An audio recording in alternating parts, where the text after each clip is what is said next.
Bismillahirrahmanirrahim. Assalamualaikum warahmatullahi wabarakatuh.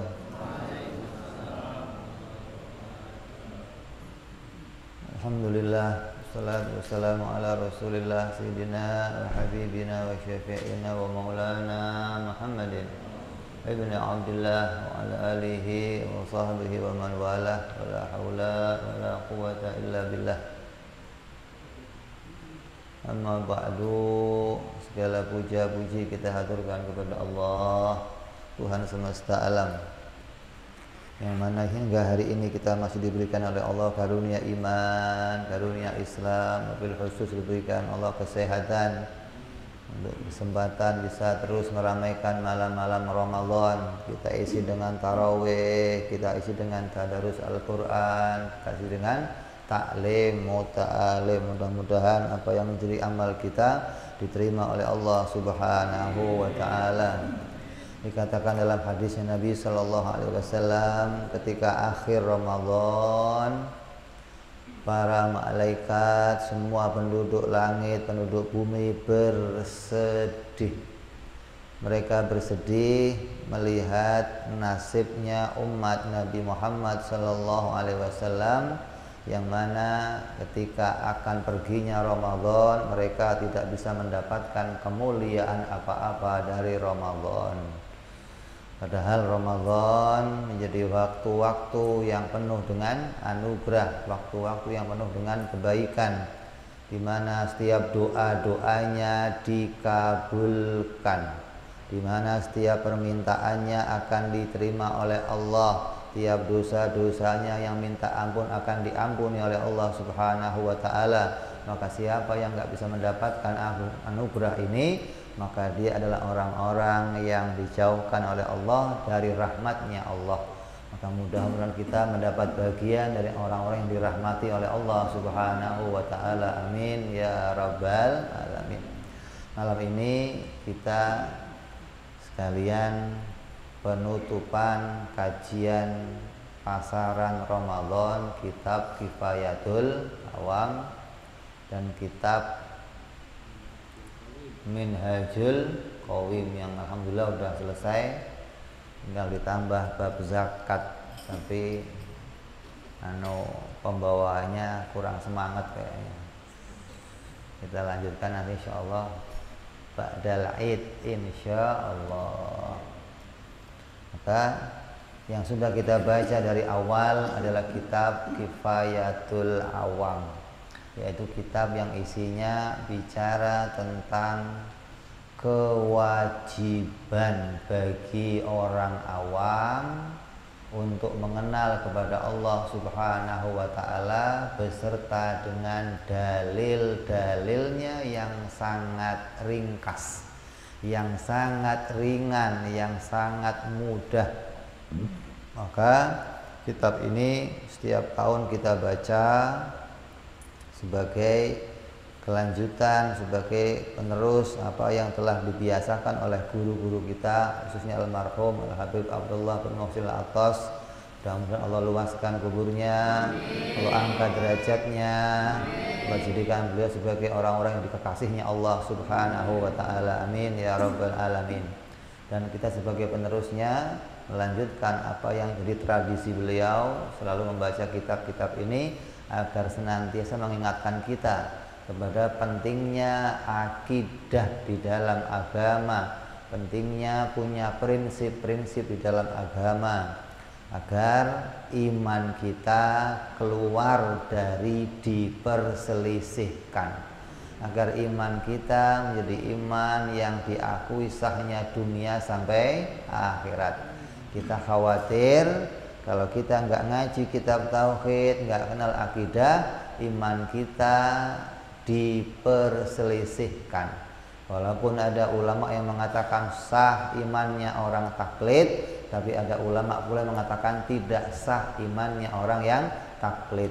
Agar menghilangkan khilaf ini, maka kita terus kita kaji kitab-kitab tauhid, walaupun dengan kitab yang sangat ringan, yang sangat ringkas, dengan dalil-dalil yang sangat mudah, khususnya bagi orang-orang yang akalnya lemah kayak kita. Ada dalil-dalil yang lebih kuat, dalil-dalil yang namanya dalil tafsil. Makanya di dalam belajar tauhid ada dua madhab.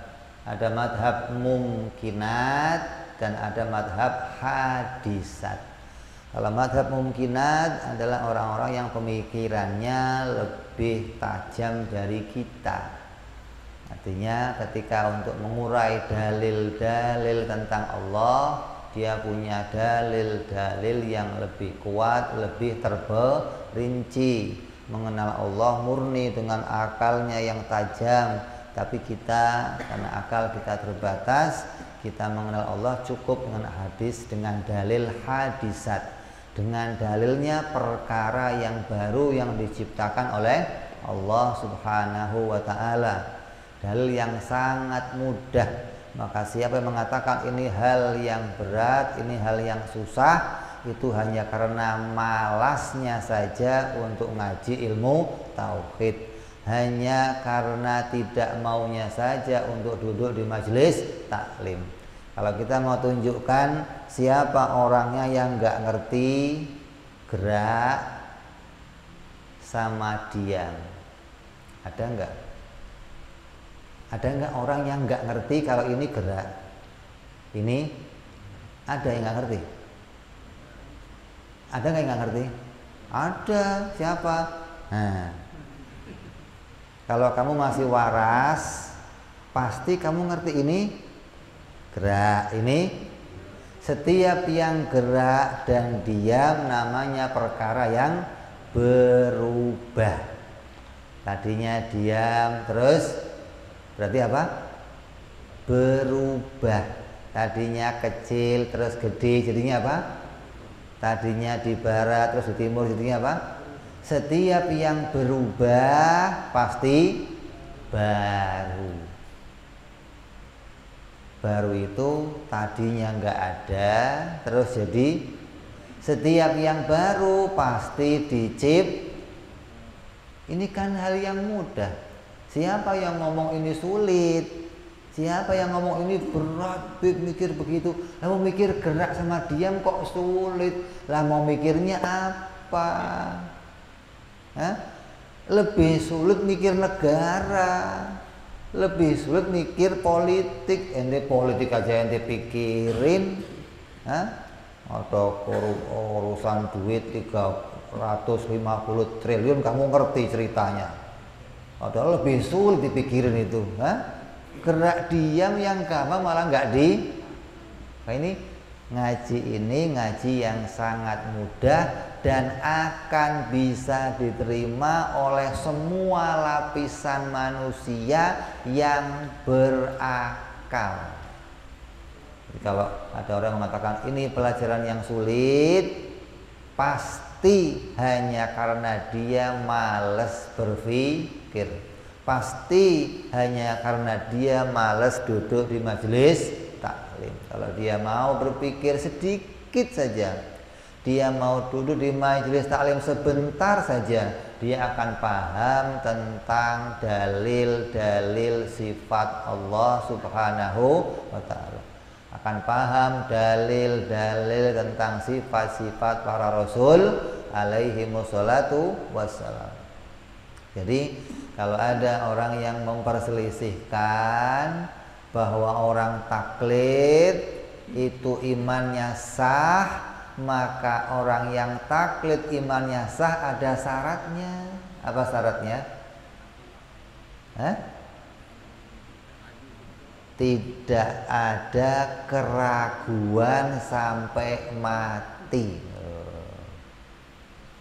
Karena orang yang taklid itu hanya di hatinya punya pengakuan tentang apa yang dibawa oleh Nabi Muhammad SAW. Ketika pengakuan yang ada di hatinya itu kemudian muncul keraguan karena pengakuannya tanpa dalil. Isinya dua nih, pengakuan dan adanya kemantapan.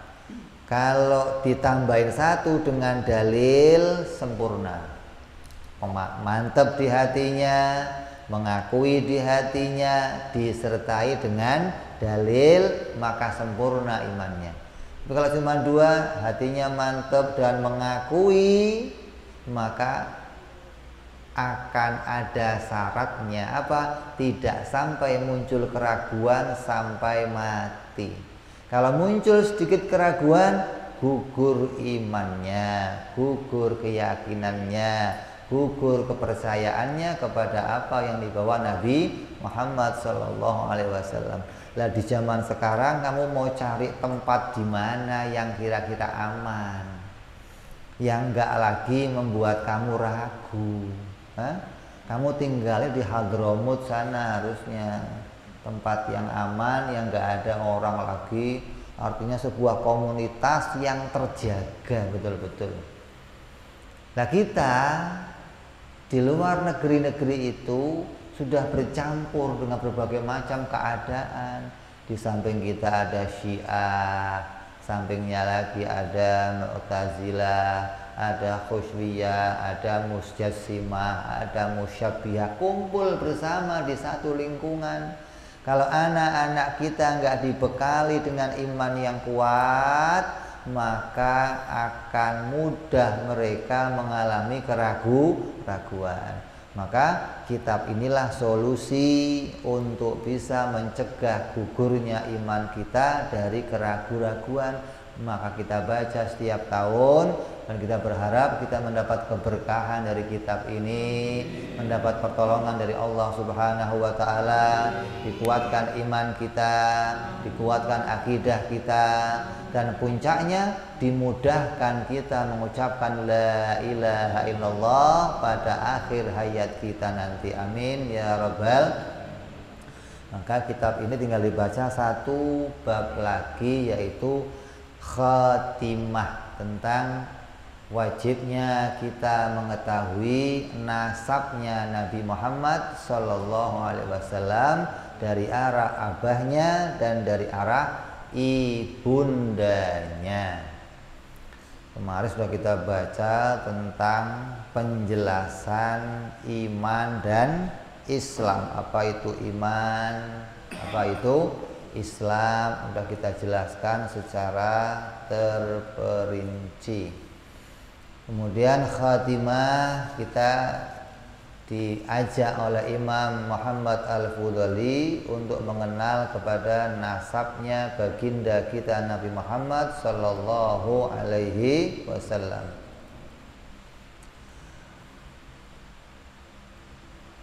Wa mimma yajibul iman bihi aidan ma'rifatu nasabu sallallahu alaihi wasallam.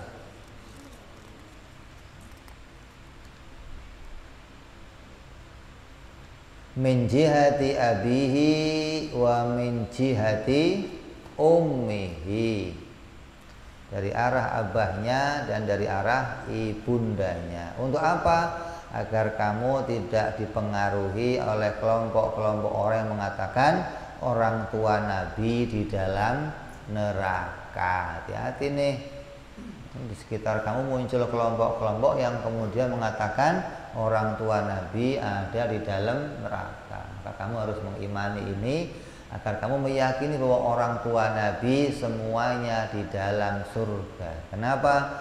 Karena orang tua Nabi itu disucikan oleh Allah dari segala macam kesalahan. Kenapa? Mereka masuk kelompoknya orang-orang fatroh. Seminim-minimnya kita mengimani mereka, mereka masuk dari kelompok orang-orang fatroh. Orang fatroh itu kelompok yang dibebaskan dari kesalahan. Kenapa? Belum ada hukum yang diberlakukan kepada mereka. Belum ada peraturan yang diberlakukan kepada mereka, hingga ketika mereka meninggal dunia, mereka meninggal dalam keadaan diamankan oleh Allah Subhanahu wa ta'ala. Bahaya sampai kamu meyakini orang tua Nabi di neraka. Kenapa? Kan nggak iman sama Nabi. Nah gimana mau iman, mau meninggalnya Nabi belum tabligh, Nabi belum dakwah kepada mereka, itu seminim-minimnya.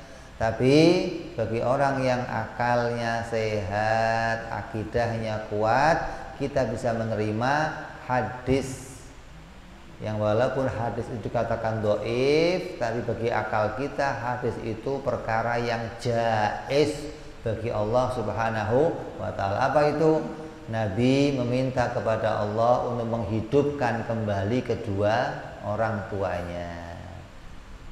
Dengan dasar apa? Nabi kekasihnya Allah. Nabi dimuliakan oleh Allah. Maka Allah mengabulkan doanya, dihidupkan kedua orang tuanya.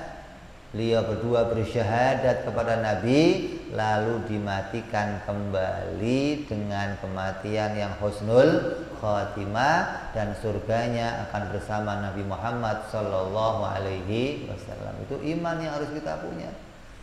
Bagi ahli hadis itu hadisnya dhaif, bagi ahli akal itu perkara jaiz. Dan ini hal yang sangat mungkin terjadi pada Nabi kita Muhammad Sallallahu Alaihi Wasallam. Jadi jangan sampai mengikuti pendapat-pendapat orang-orang yang di luar ahlu sunnah wal jamaah. Kalau kamu ketemu sama kelompok-kelompok ini, kamu gak akan menang. Kenapa? Karena kamu diadu sama hadis. Yang ngomong Nabi sendiri. Mau ngomong apa ente? Nabi sendiri yang ngomong. Nabi wa abuka finnar. Bapakku dan bapakmu di neraka. Yang ngomong Nabi sendiri. Maka ulama ahli sunnah mentakwil hadis tersebut. Abi di situ maknanya pamannya, bukan abahnya. Ya, jadi kalau kamu nggak ngerti takwilnya, kalau ketemu sama orang-orang yang demikian, jangan ikut-ikut memperdebatkan masalah ini. Pegang kuat-kuat akidah yang sudah kita pelajari. Kita meyakini bahwa kedua orang tua Nabi itu ada di dalam surganya Allah Subhanahu wa ta'ala. Seminim-minimnya mereka adalah orang-orang yang fatroh, yang dibebaskan oleh Allah dari kesalahan. Apalagi ditambah ucapannya Nabi bahwa aku ini adalah min aslabit thahirah ila arhami zakiyatil fahirah. Kan dibaca tadi, aku itu dilahirkan, dipindahkan dari sulbi-sulbi yang mulia masuk ke rahim-rahim yang suci.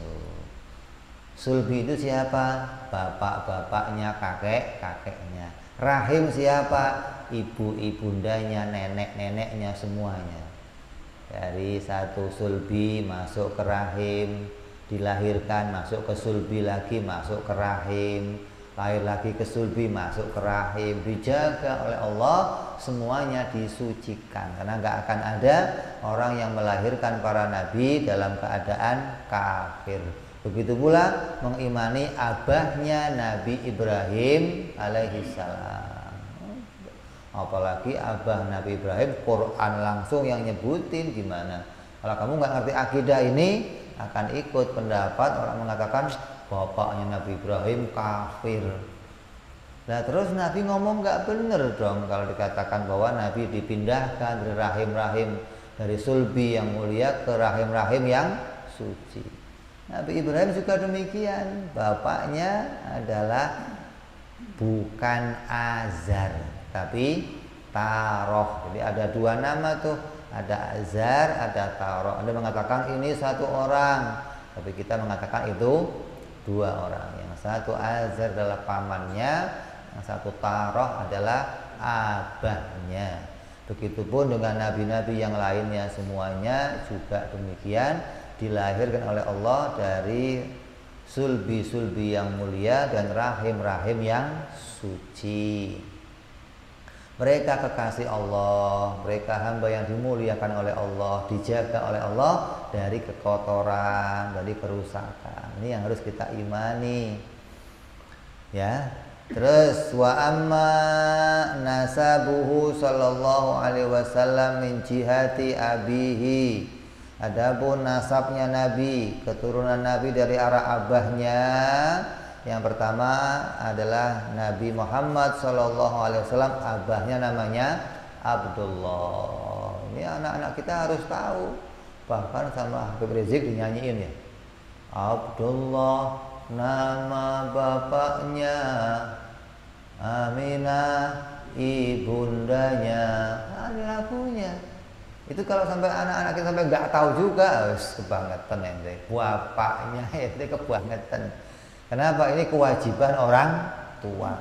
Kewajiban ayah ibu mengajarkan kepada anak-anaknya mengenal keluarganya Nabi Muhammad SAW. Kenal siapa putra putri Nabi, kenal pula bapak ibunya Nabi SAW. Abahnya namanya Abdullah. Ini kalau kita mau bacakan sarahnya ya panjang, siapa Abdullah, karena nggak habis-habis kitabnya dibaca ini. Nanti kita baca pada hari-hari yang lain, karena di hari yang lain kitab ini kita baca setiap minggu sekali.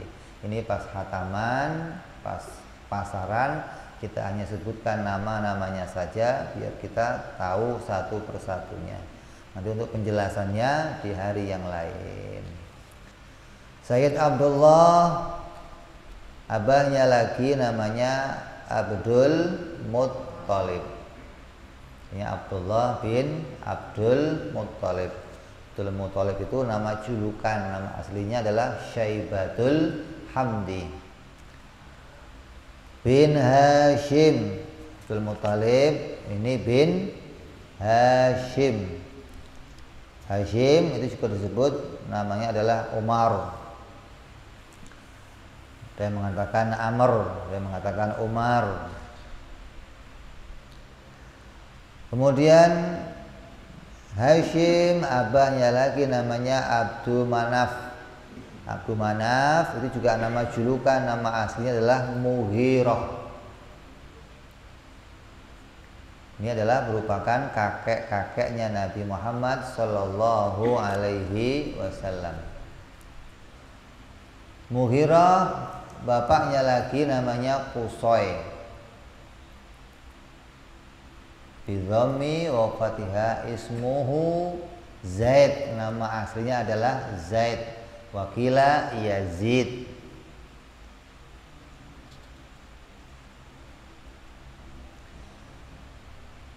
Qusay abahnya lagi namanya Kilab. Bikasril kaf. Nama aslinya adalah Hakam. Namanya adalah Hakim. Wa yuqalu lahu al-hukmu bi ziyadatil al. Wa qila ismuhu Mughirah, wa qila ismuhu Muhadzab. Ini nama aslinya. Adapun Kilab adalah julukannya. Terus nama berikutnya, nama abahnya lagi adalah Murrah. Kemudian bapaknya lagi bernama Ka'ab.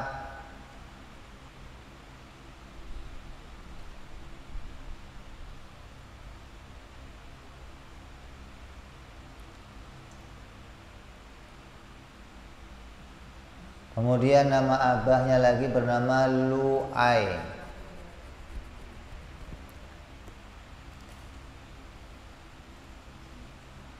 Lu'ay nama abahnya lagi bernama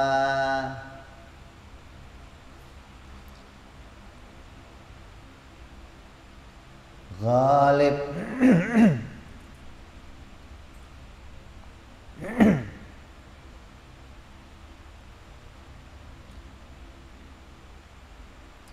Ghalib nama abahnya lagi bernama Fihir. Kita jarang dengar nama-nama ini karena tidak banyak anak-anak kita dipilihkan untuk punya nama-nama tersebut. Adalah ini nama-nama kakek-kakeknya Nabi Muhammad Sallallahu Alaihi Wasallam. Kalau dalam nama-nama habaib banyak nama-nama ini. Terus Fihir bapaknya lagi bernama Malik. Dinamakan Malik karena dia adalah seorang pemimpin negeri Arab. Terus bahwa abahnya lagi namanya Nadhar. Nama aslinya adalah Ges.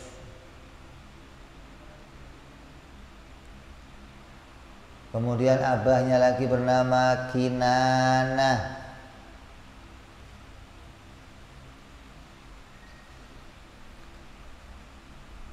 Kemudian abahnya lagi bernama Huzaimah.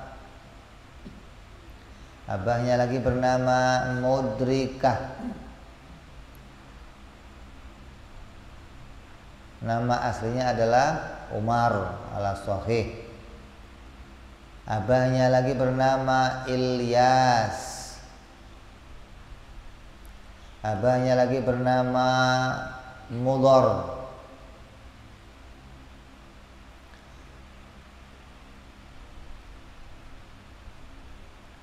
Wa kinayahu Abu Ilyas, nama kinayahnya adalah Abu Ilyas. Mudhar bapaknya lagi bernama Nizar. Ismu aslinya, nama aslinya adalah Khuldan.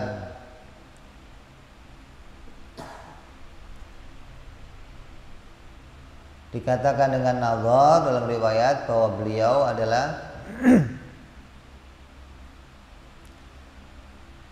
bahwa orang yang melihat kepada nur Nabi Shallallahu Alaihi Wasallam baina ainaihi, orang yang melihat cahayanya Nabi Muhammad ada di antara dua matanya, melihat cahaya itu di dalam wajah ayahnya. Kemudian abahnya lagi bernama Ma'ad dan abahnya lagi bernama Adnan. Wal ijma', maka secara ijma' nasabnya Nabi berhenti hanya sampai kepada Adnan, tidak lebih, karena Nabi Shallallahu Alaihi Wasallam hanya menyebutkan nasab beliau sampai kepada Sayyid Adnan. Walaisa fima ba'dahu ila Adam tariqon sahihun fima yunqal, artinya nggak ada pendapat-pendapat yang sahih, walaupun ada pendapat banyak ada kadang anak-anak kita hafal sampai Nabi Ibrahim, ada yang hafal sampai Nabi Adam, maka nasab-nasab itu tidak ada yang dijamin sahihnya. Yang dijamin sahihnya hanya sampai kepada Nabi, dari Nabi sampai kepada Sayyid Adnan. Ada mengatakan Sayyid Adnan ini hidup di zamannya Nabi Musa alaihi salam. Kemudian nasab ibundanya, fa amma nasabu sallallahu alaihi wasallam min jihati ummihi, adapun nasabnya bagi Nabi dari arah ibundanya, Fahya Aminatun, ibundanya bernama Aminah bintu Wahab, anak abahnya bernama Wahab. Kemudian abahnya lagi bernama Manaf. Ini Manaf di sini bukan Manaf ibnu Zuhrah. Abahnya lagi bernama Zuhrah dan abahnya lagi bernama wa Abdu Manaf. Manaf itu adalah bukan hadza ghairu Abdi Manaf jadihi sallallahu alaihi wasallam. Nah, orang Arab namanya sama-sama kan. Jadi sama-sama Manaf tapi bukan Manaf yang merupakan abahnya atau kakeknya Nabi Muhammad sallallahu alaihi wasallam. Baru Ibn Kilab namanya sampai kepada satu kakek dengan ibundanya dari kakek yang bernama Kilab. Jadi namanya adalah Hakim atau Al-Hakam. Dari satu nama itulah kemudian bersatunya nasab Nabi Sallallahu Alaihi Wasallam.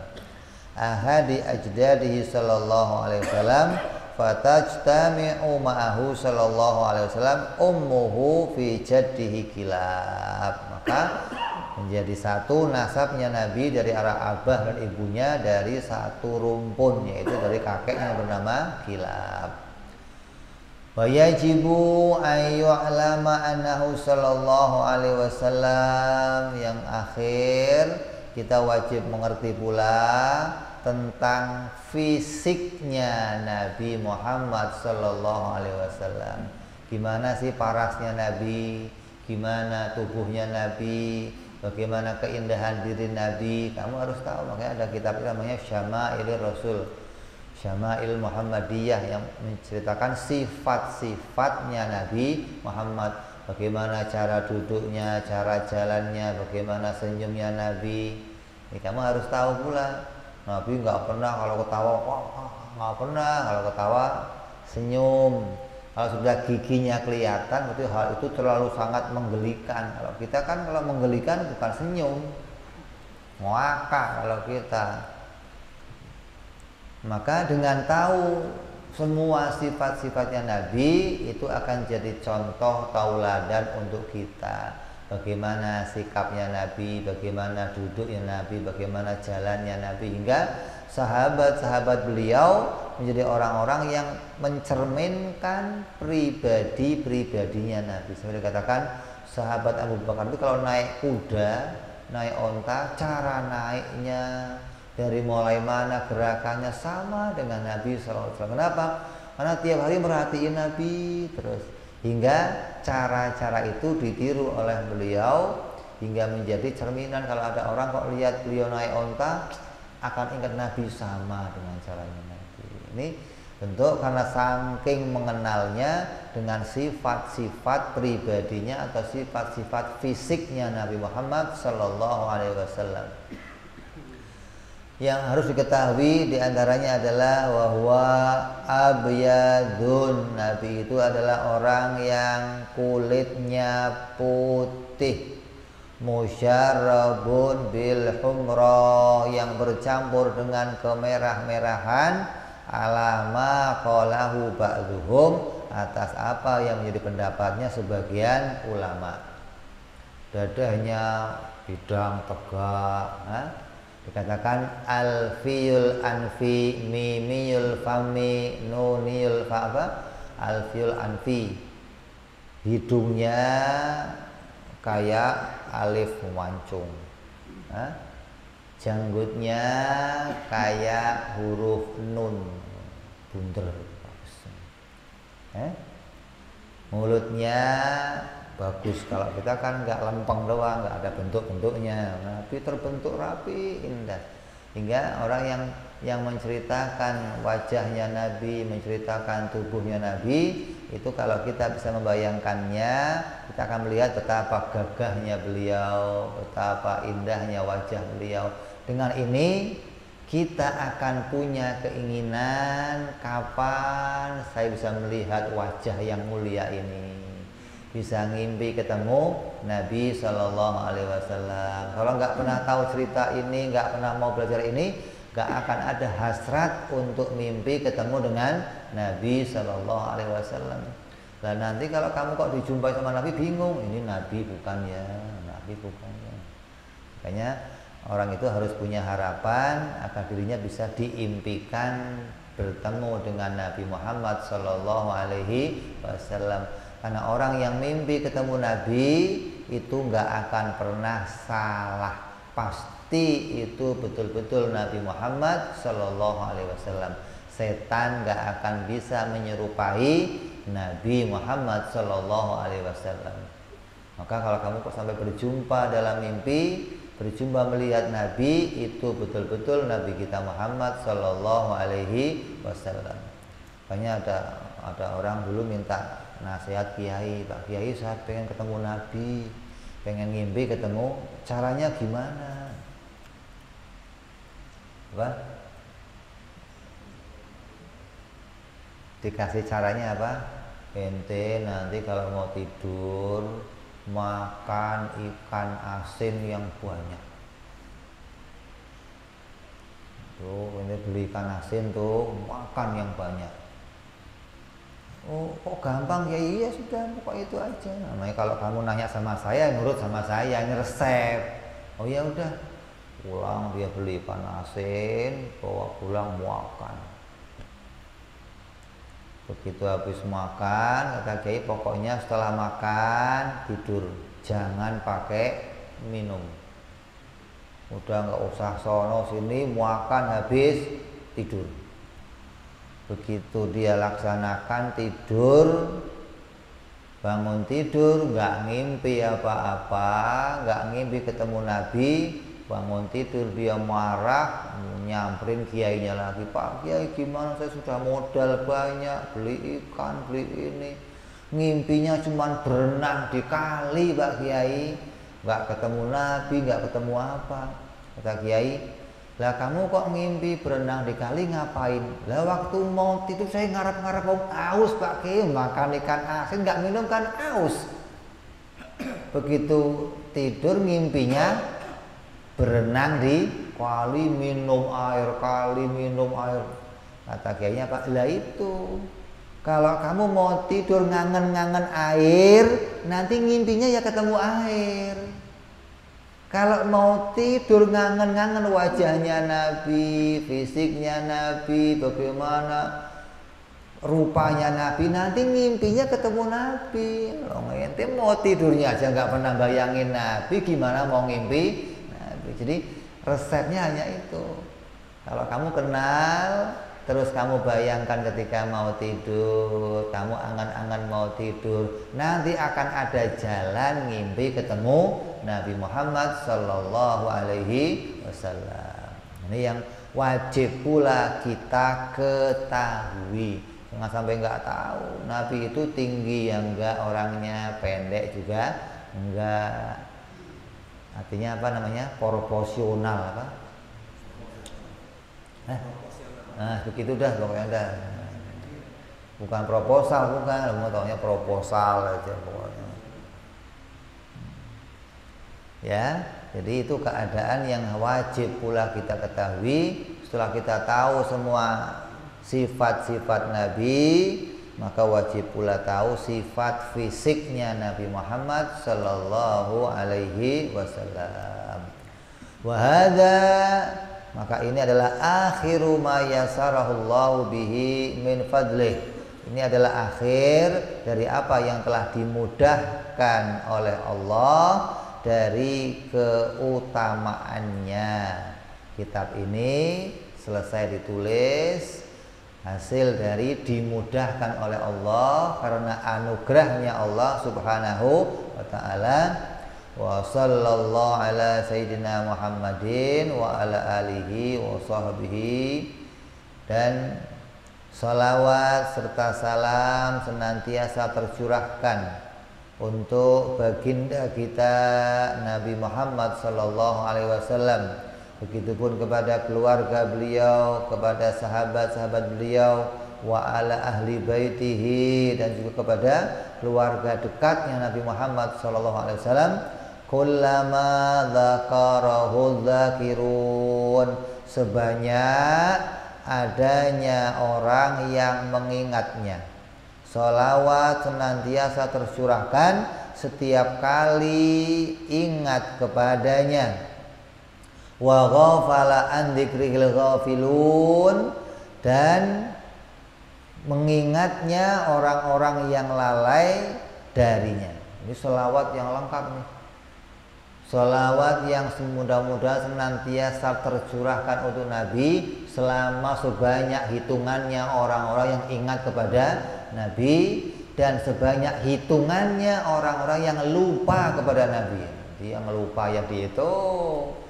Kira-kira banyak yang lupa, banyak yang ingat. Ya. Jadi kita bersolawat nih, ya Allah, limpahkan karunia sholawat kepada Nabi sebanyak hitungannya orang-orang yang ingat sama Nabi, dan sebanyak hitungannya orang-orang yang lupa sama Nabi. Wassallallahu ala sayyidina Muhammadin wa ala alihi wa sahbihi.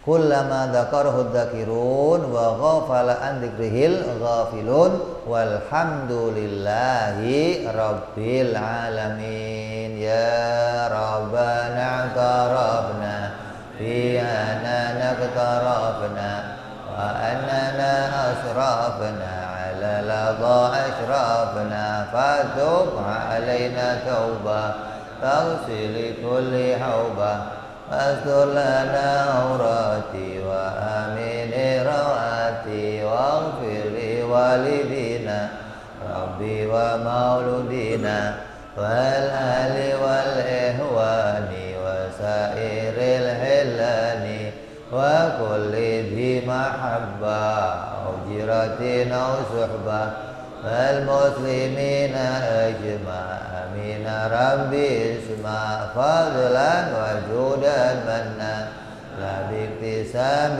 منا بالمصطفى رسولنا الله بكل سولي صلى سلام ربي عليه أدى الحب وآله وصحبه عدد تعزي صحبي والحمد لله بالبدء والتنادي سبحان ربك رب العزة عما يصفون سلام على المرسلين والحمد لله رب العالمين. Assalamualaikum warahmatullahi wabarakatuh.